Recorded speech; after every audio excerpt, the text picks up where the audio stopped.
Hi, everyone. Overall, we had an excellent pullback today in the stock market. The NASDAQ pulled back 0.56%. Volume was much heavier than the session before.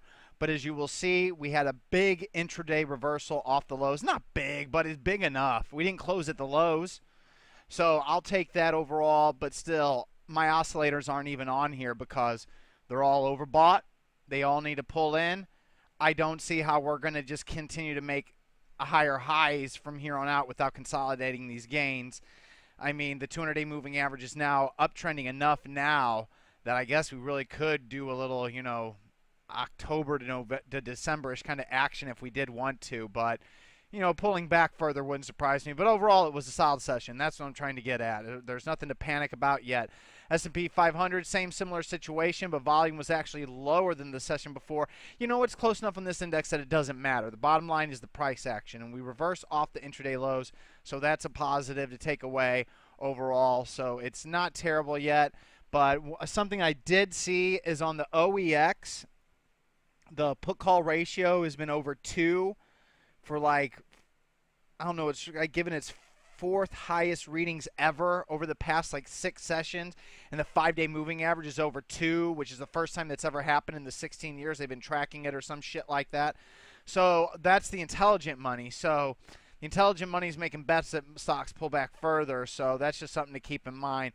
The track record isn't 100% successful. I saw a couple times in the chart where stocks just continue to rally higher. So I'm going to pay attention to price and not those overall indicators. But the thing to be said is that expect a pullback a little bit further, and if we don't get it, don't be surprised. We have a very strong market. So strong, in fact, I have no full sells. I did have a partial sell with the add position in Kite. Kite, I think, gave an add position where I added to it back here. 59.26 was the low a day. It's already closing at 61.47, so I'm getting out of most of the position here. But if it goes below that intraday low, it's going to get rid of that long and some of the gains from the longs that we had earlier back here. Yeah, it's back here. But, this one hasn't been, that impressive overall. We're now holding it for quite a bit, not seeing it do that much. So if Kite falls a bit further, that one will be completely out. But besides that, that's the only partial sell stop that hit. I haven't gone through my long positions yet again, but near the end of the day, I went through all the stocks I'm holding, and I didn't see any full sells. So we'll see if that keeps going. I do have an add signal in SKX. SKX is in my perfect speculator scan, the top one, which only 56 stocks currently qualify for out of 10,000.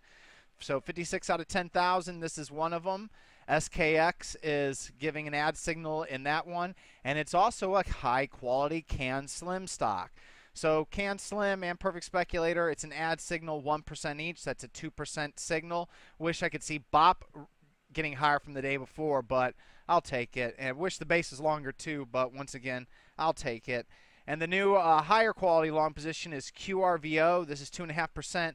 Now, this one was found in my IPO scan and thankfully was brought to my attention from market speculator Chris in the chat room, and who also writes the commentary. If not for him, I wouldn't have spotted it, I don't think, because I don't think I would have gone through my scans. But a lot of times I scan all stocks in the system and see what has been newly listed from over-the-counter bulletin board to the NASDAQ and put them on there. But as you see, QRVO, look at that earnings growth recently. Explosive as shit. And it's because of that sales growth, which is starting to pick up again. And look at 2015, 2016 estimates. Absolutely huge. Earnings are out of the way. And so we'll see if that continues. But that's some explosive numbers.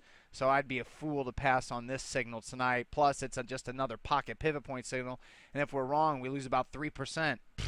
It's pretty, it's pretty solid reward risk ratio. And then also speculative-wise, FLXN. I've been in love with this stock since this day here. So you can see that this is when I started to track it, and I have seen it every single day since because it's never had negative BOP. It lost green BOP, so it went yellow a couple times, which removed itself from some scans, but it would still pop back up every once in a while with volume surges here and there. But now that it's got a lot of green BOP again, it keeps showing up in my BOP scans. It's bouncing right off the 50-day moving average, and damn it, of course, why would it produce a pocket pivot point signal? It doesn't, but because it's such a low risk, to the potential high reward if this stock does break out based on the previous move. I'm going to go ahead and go long FLXN. It's going to be about 1% of the account value. Might push it a little bit bigger with this one. Might make it up to 2% because it's in 2 BOP scans. So it might do 2% because of higher price stock. It's not that speculative. And this is a beautiful chart. Is it perfect or hot? No, it's damn close. But see all this black space here where there could be max green BOP? Yeah, still not pre-2009 uptrends. So it is what it is. But that's it for tonight. 2%. Possibly an FLXN 1% supposed to be. QRVO 2.5%, SKX 2%.